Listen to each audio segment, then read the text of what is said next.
On suivra près à nouveau en ce mois d'avril les banques centrales. On va en parler avec Yannick Lopez. Bonjour Yannick. Bonjour. Directeur de la gestion de taux d'Ophi Asset Management. Que faut-il attendre en ce mois d'avril des banques centrales, Yannick? On a eu de bons chiffres, en tout cas en apparence, de bons chiffres sur l'emploi américain vendredi. Est-ce que ça pourrait pousser la Fed à relever un peu plus vite que prévu ses taux directeurs? Sur la réunion qui va se tenir ce mois-ci, non. Ce sera une surprise vraiment très très grande pour les investisseurs c'est complètement selon moi complètement hors de propos qu'elle fasse quoi que ce soit sur la prochaine réunion. C'est vrai que sur les dernières statistiques, on n'a pas que des mauvaises nouvelles.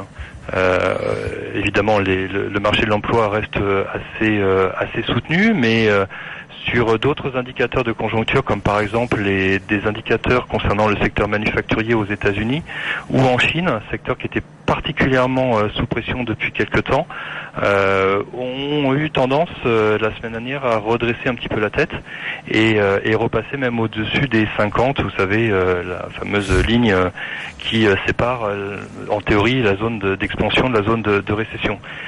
Donc voilà, on a des éléments macroéconomiques qui ne sont pas si mauvais que ça, mais pour autant, effectivement, on continue à avoir des banques centrales, et notamment la Banque centrale américaine, qui est extrêmement prudente et qui nous promet au marché une hausse très graduelle des taux. C'est-à-dire que les marchés, là, ils anticipent quel rythme de hausse de taux après les derniers propos de Janet Yellen et des différents membres de la Fed? Quel rythme les marchés anticipent-ils? Alors, c'est vrai que, c'est bien de séparer effectivement les propos de Madame Yellen, donc la directrice, la présidente de la Réserve fédérale, et puis certains membres qui ont exprimé des vues un petit peu divergentes. D'ailleurs, on peut légitimement se poser la question, est-ce que c'est une communication qui est savamment orchestrée ou finement huilée, ou est-ce que ça traduit plus des divergences de vues au sein des membres de la Fed?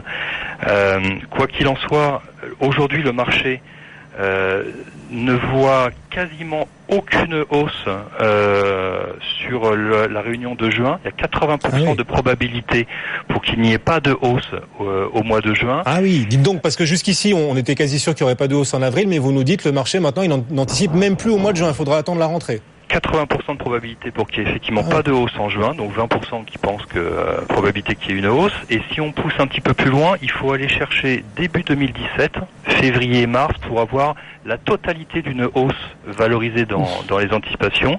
Et si on regarde même dans un calendrier un peu plus emblématique qui est décembre 2017, donc dans un an et demi, on a seulement une hausse et demie qui est totalement valorisé dans la courbe des taux d'intérêt, à mettre au regard, jusqu'à maintenant, de 6 hausses qui sont, pour l'instant, prévues par la Réserve fédérale. Donc il y a vraiment une divergence de vue très importante.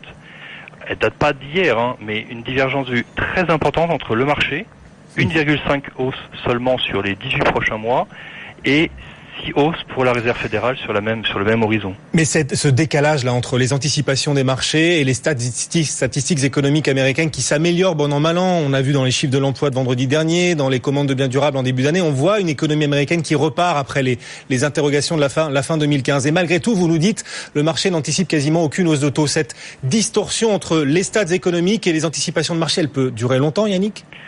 Elle peut durer longtemps. Manifestement, la Réserve fédérale est inquiète d'un certain nombre d'éléments. Elle met en avant les perspectives globales de l'économie globale. Donc on voit bien qu'on est d'ailleurs sur une banque centrale qui, je vais exagérer dans mes propos, mais qui n'est plus uniquement la banque centrale américaine, mais qui est devenue la banque centrale mondiale, j'ai presque envie de dire. Disons qu'elle a une vue très globale de la macroéconomie. Elle a cité des incertitudes ou des risques sur la Chine. On voit bien qu'elle est embêtée, qu'elle est inquiète. D'accord. Maintenant, il est clair que par ce biais-là, par ce discours, elle maintient la pression sur le dollar. Évidemment, un dollar qui baisse, ce qui est le cas depuis quelques semaines maintenant, c'est bon pour les exportateurs américains. Et puis elle maintient aussi un flou artistique, une incertitude dans les marchés sur réellement ce qu'elle va faire sur les taux d'intérêt. Ça évite aux taux de remonter trop vite. D'accord. Donc c'est bon pour les entreprises aussi américaines qui voient pas leurs conditions de refinancement remonter trop brutalement. Et vous nous disiez, ce flou de la Fed, il entretient une baisse du dollar, donc une hausse de l'euro. Est-ce que cette hausse de l'euro là face au dollar qu'on observe depuis maintenant une bonne semaine, est-ce que ça va pas commencer à poser problème à la BCE? Mario Draghi qui nous avait dit que les taux en Europe ne descendraient pas plus bas, est-ce qu'il va rester aussi sûr de lui compte tenu de cette hausse de l'euro qu'on observe en ce moment? C'est clair que la hausse de l'euro ne fait pas les affaires de la Banque Centrale Européenne qui préfère avoir un euro plutôt faible parce que c'est un moyen de redonner de l'inflation dans la zone euro qui est l'objectif clairement établi de la politique monétaire de Monsieur Draghi. Donc il est évident que la remontée de 5-6% qu'on a vu là sur le mois de mars de l'euro face au dollar contrecarre en partie ou enquiquine très probablement la BCE, et c'est d'ailleurs sans doute pour ça que les marchés et les taux d'intérêt en Europe sont très bas, parce que plus l'euro va monter, plus vous allez probablement avoir des anticipations de nouvelles actions de la Banque Centrale Européenne pour appuyer sur la devise. Ouais. Parité euro-dollar qui va être l'une des grandes boussoles pour les marchés là dans les prochaines semaines, bien évidemment, avec cette baisse du dollar qui fait remonter l'euro, ce qui pèse, c'est vrai, sur nos marchés européens depuis quelques jours. Merci beaucoup Yannick Lopez, directeur de la gestion de taux d'OFI AM.